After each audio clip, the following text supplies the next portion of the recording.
Le rendement de votre portefeuille a-t-il été adéquat en 2021? C'est la question qu'on se pose.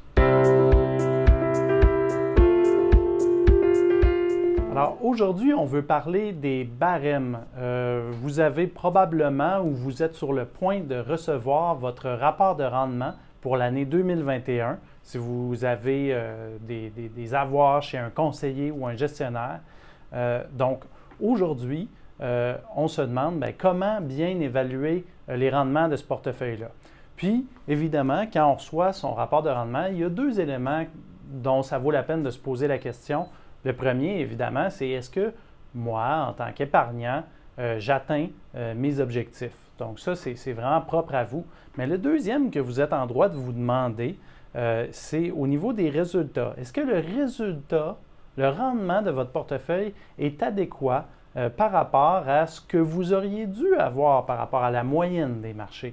C'est un peu comme à l'école, hein? On vous remet un résultat d'examen, puis là, vous avez 80 %, vous voulez savoir si c'est bon ou c'est mauvais. Donc, vous demandez à votre enseignant la moyenne de l'examen. Donc, c'est le même principe en investissement avec les barèmes comparables. Et notez que la réglementation, depuis quelques années, n'oblige pas les conseillers et les gestionnaires à fournir un barème pour comparer les rendements. Alors, il est possible que vous ayez à le demander. Alors, allons-y sans plus tarder. Pour l'année 2021, on s'intéresse à trois classes d'actifs. La première, les actions canadiennes, donc la bourse canadienne. Le rendement a été de 25,1 %, très élevé. Bourse américaine, lorsqu'on la ramène en dollars canadiens, encore ici, rendement très élevé, 27,2 %.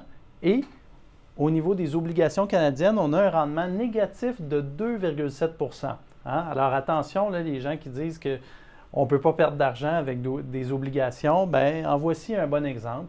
Les taux d'intérêt ont monté en 2021, ce qui fait en sorte que les obligations négociées sur les marchés ont tendance à perdre de la valeur dans une telle situation. Si on tourne notre regard un peu plus vers le long terme, on regarde les 5 dernières années, alors on se retrouve avec des rendements annualisés qui sont quand même très élevés pour les marchés boursiers, 10,1 % pour la bourse canadienne, 16,6 % pour la bourse américaine ramenée en dollars canadiens et 3,2 % pour les obligations. Alors, on sait que les taux d'intérêt sont quand même plus faibles depuis quelques années. Alors, au niveau des obligations, c'est plus difficile d'obtenir un rendement élevé.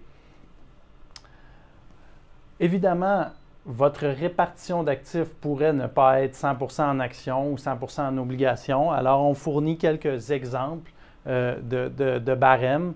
Notez que la partie en actions, dans les calculs qu'on fournit ici, est à 50 % en bourse canadienne et 50 % en bourse américaine. Donc, par exemple, un portefeuille 50-50, qu'on appelle équilibré, devrait avoir fait un rendement de 11,7 % pour l'année. Évidemment, si vous êtes en dessous de ça, il y a peut-être des questions à poser. Et vous voyez sur une base de rendement annualisée sur les 5 dernières années. Au-delà du barème, il y a peut-être quelques questions qu'il serait préférable de poser à votre conseiller une fois que vous les avez consultés, évidemment. De un, ben oui, évidemment, est-ce que le barème m'est fourni? S'il ne m'est pas fourni, demandez-le, c'est important pour pouvoir évaluer bien le rendement. Ensuite de ça, les barèmes affichés dans le rapport incluent-ils la part des dividendes? Parce que malheureusement, on a remarqué dans certains rapports de rendement de concurrents au fil des ans que parfois, ils n'incluent pas le dividende, ce qui fait en sorte que le rendement affiché par les barèmes est trop faible par rapport à ce qui a réellement été réalisé. Et encore une fois, ça laisse sous-entendre que la performance ou la plus-value amenée par le conseiller ou le gestionnaire est meilleure que ce qu'elle a réellement été. Alors, poser la question, c'est important. Après ça, bien, le barème, il est-il représentatif de mon portefeuille? Si vous avez un portefeuille à 100 % investi en actions américaines et qu'on vous présente un barème d'actions canadiennes, bien, vous comparez un peu des pommes avec des oranges. Donc, assurez-vous de comparer les bonnes choses entre elles. Et en bout de ligne, dernière question, le rendement qui vous est affiché sur votre rapport est-il avant déduction des frais ou après déduction des frais?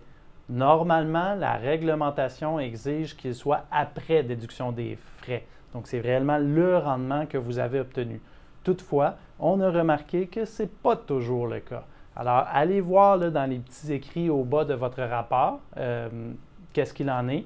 Et si ce n'est pas spécifié, encore une fois, demandez-le, c'est important.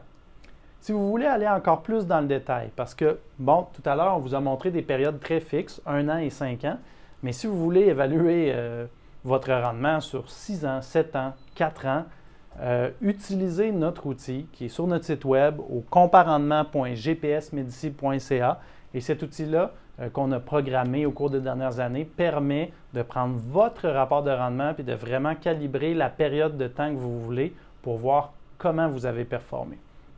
Alors voilà, c'est tout pour aujourd'hui. Si vous avez des questions sur votre performance, le rendement ou les barèmes, n'hésitez pas à nous contacter.